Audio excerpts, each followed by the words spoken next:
Kafirku, kafirmu, dan kafir kita semua. Sebelum kita membahas hal ini, yang perlu dilakukan adalah open mind. Buka pikiran, buka mata, buka telinga, buka hati. Kenapa hal ini butuh dibahas? Karena terlalu banyak perpecahan dalam Indonesia ini gara-gara istilah kafir. Kafir dianggap orang-orang di luar agama Islam. Apakah benar demikian? Kalau saya menganggap kafir itu adalah orang-orang yang memusuhi Nabi Muhammad, memusuhi manusia suci. Siapapun manusia suci yang kita musuhi berarti kita kafir. Siapapun yang memusuhi Tuhan berarti kafir. Berarti menutup diri dari ajaran orang-orang suci, menutup diri dari kekuasaan Tuhan. Itu kafir. Gampang bicaranya begitu ya.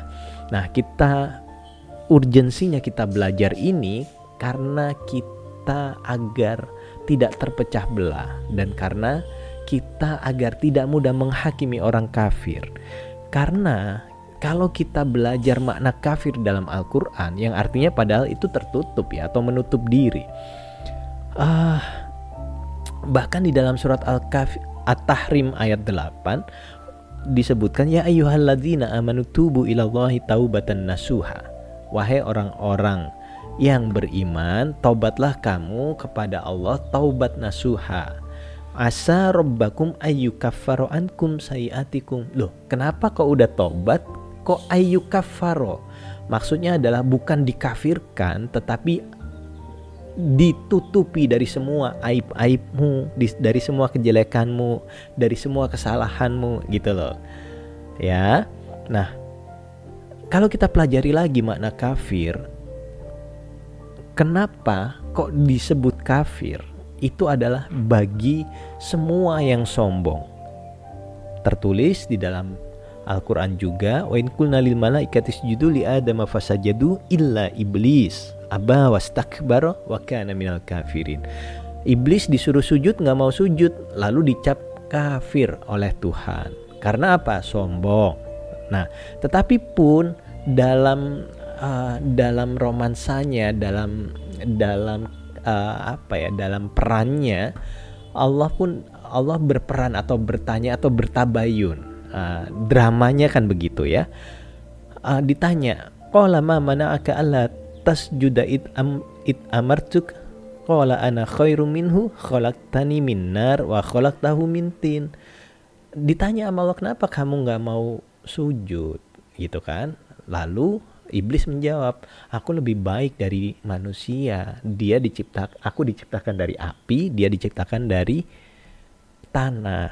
Nah, makanya akhirnya disebutkan kafir oleh Al-Quran ya. Tetapi orang yang kikir dan pelit pun dicap kafir juga gitu loh ya. Wa atadna lil kafirina adaban muhina. Kenapa? Alladzina yabkhuluna wa ya'muruna an-nasa bil bukhli wa yaktumuna ma atahumullahu min fadli. Lalu orang-orang yang bakhil itu dicap kafir. Nah, pun demikian orang-orang yang tidak bersyukur juga dicap kafir. Wa itadana rabbukum la in syakartum la azidannakum wa la in kafartum inna adzabi lasyadid. Kalau kamu kafir, kalau kamu kikir, kamu menutup diri, kamu mengeluh, kamu cemas, kamu khawatir, kamu tidak bersyukur, kamu meminta-minta, kafir gitu. Jadi wow.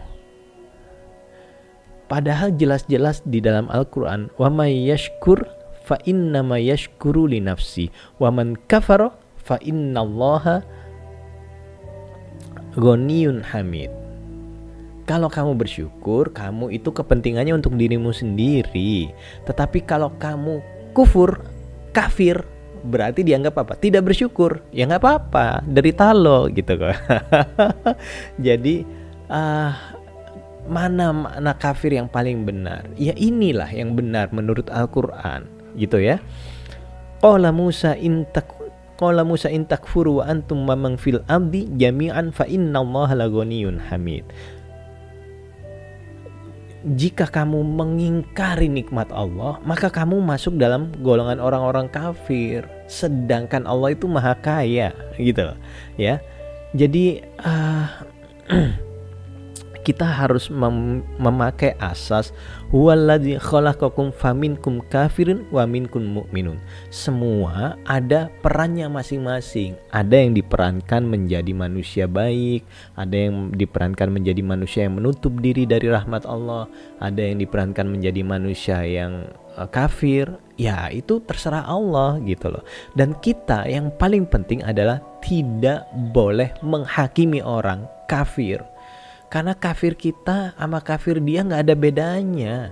Kita sama-sama sombong, kita sama-sama mengeluh, kita sama-sama cemas, kita sama-sama khawatir gitu ya.